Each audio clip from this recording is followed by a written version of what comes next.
어르신들 이런 말씀 한 번쯤 들어보셨을 겁니다. 기초연금? 그거 줬다 뺏는 거 아니야? 받아봐야 생계급여에서 깎이는데 뭐하러 귀찮게 신청해? 그래서 아예 신청을 안 하시거나 주변에서 하라고 해도 손사래부터 치신 분들 아마 적지 않으실 텐데요. 그런데 어르신들, 정말로 기초연금은 남는 게 하나도 없는 제도일까요? 오늘 이 내용을 아느냐 모르느냐에 따라 앞으로 어르신 손에 쥐게 되는 돈이 완전히 달라질 수 있습니다. 그러니 오늘 영상 끝까지 한 번만 같이 봐주세요. 줬다 뺏는다는 말 정말 사실일까요? 결론부터 말씀드리겠습니다. 줬다 뺏는다는 말 완전히 틀린 말은 아닙니다. 기초연금은 나라에서 주는 돈이지만 법적으로는 소득으로 잡히는 돈입니다. 반면 생계급여는 어르신이 최소한으로 살아가는 데 필요한 금액에서 부족한 만큼만 채워주는 제도예요. 조금 쉽게 예를 들어보겠습니다. 어르신이 한 달을 생활하는 데 필요한 돈이 100만 원이라고 가정해 보겠습니다. 나라에서 정한 기준이 한 달에 100만 원이라고 생각하시면 이해하시기 편합니다. 어르신한테 소득 자체가 없다고 가정을 해보면 생계급여는 100만 원을 전부 받게 되는데요. 그런데 여기서 만약 기초연금 34만 원을 받는다고 가정을 하게 되면 나라에서는 이렇게 계산합니다.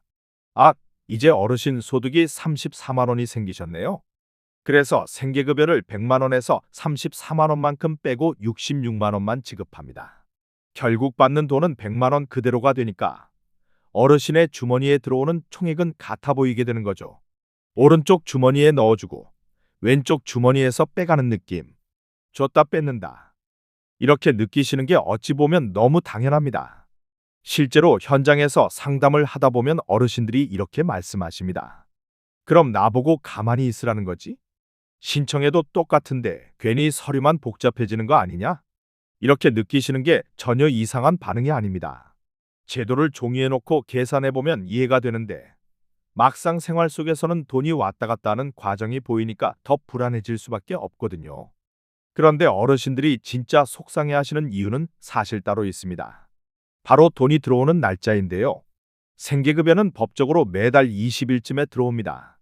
그런데 기초연금은 법에서 매달 25일쯤 들어오게끔 설정이 되어 있는데요. 고작 5일 차이인데 생활비 빠듯한 어르신들께는 이 5일이 정말 길게 느껴집니다. 특히 혼자 생활하시는 어르신들께는 이 5일이 그냥 날짜 차이가 아닙니다. 전기세, 수도세, 병원비, 카드값까지 하루 이틀만 늦어져도 머릿속 계산이 계속 돌아가게 됩니다. 그래서 똑같이 주는 거면 차라리 한 번에 주지 왜 이렇게 나눠주느냐 이런 말이 나오는 거고요. 이건 어르신이 욕심이 많아서가 아니라 생활이 빠듯하기 때문에 나올 수밖에 없는 반응입니다. 그래서 이런 말이 나오는 겁니다. 먼저 뺏어가고 나중에 선심 쓰듯 준다. 제도 설명만 보면 이해는 되지만 생활 속에서는 충분히 억울하게 느끼실 수 있습니다.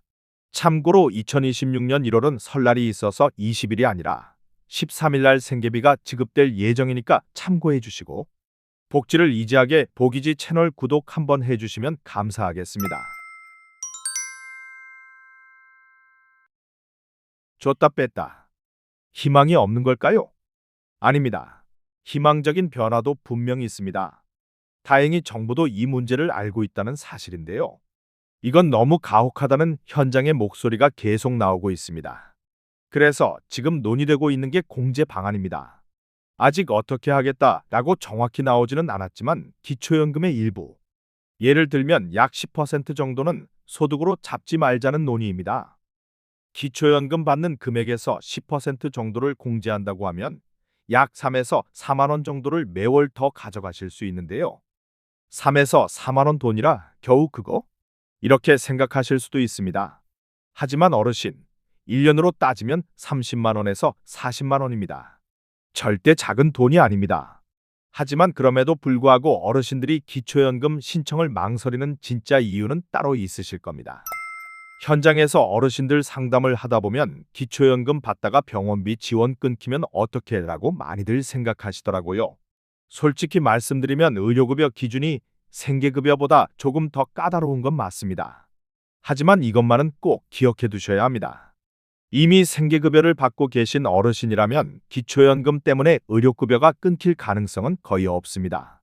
왜냐하면 의료급여 기준이 생계급여보다 조금 더 여유가 있고요. 가장 무서워하시는 자녀 기준, 부양의무자 기준은 이미 동일하게 적용받고 계시기 때문입니다. 그러니 너무 겁먹지 않으셔도 됩니다. 정 불안하시면 주민센터 가셔서 이렇게만 물어보세요. 제가 기초연금 신청해도 의료급여는 안전한가요? 이것만 확인해 보셔도 됩니다. 이제 중요한 이야기입니다. 총액도 비슷한데 왜 굳이 줬다 뺏는 기초연금을 사회복지 공무원들이 신청하라고 하는 걸까요? 이유는 기초연금이 안전장치가 되어주기 때문입니다.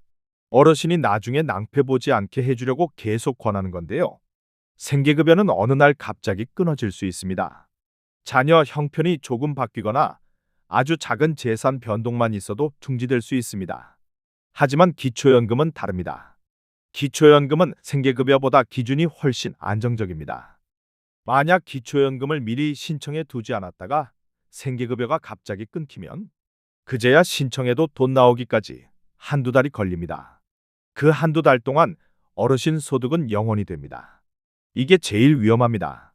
공과금, 월세는 계속 발생하는데 낼 돈은 없으니까요.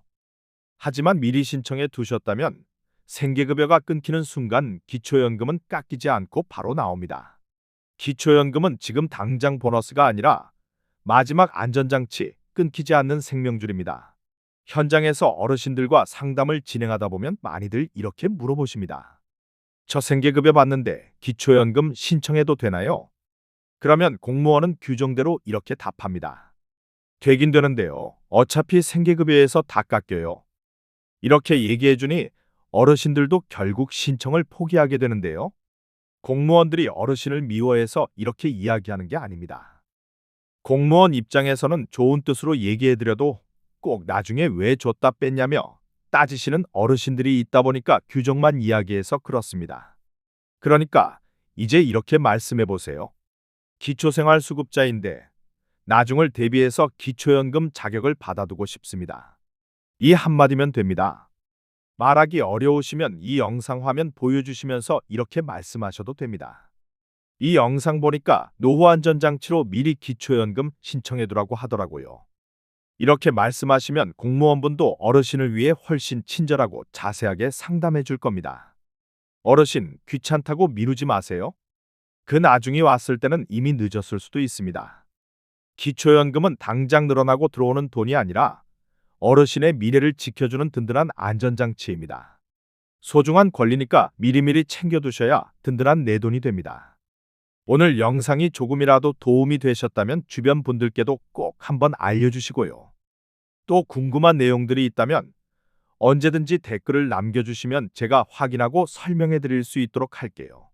복지는 어렵게 말할수록 어르신들만 손해입니다. 앞으로도 복지를 이지하게 계속 정리해서 알려드릴게요. 보기지 채널 구독과 좋아요도 함께 눌러주시면 정말 큰 힘이 됩니다. 어르신들 고맙습니다.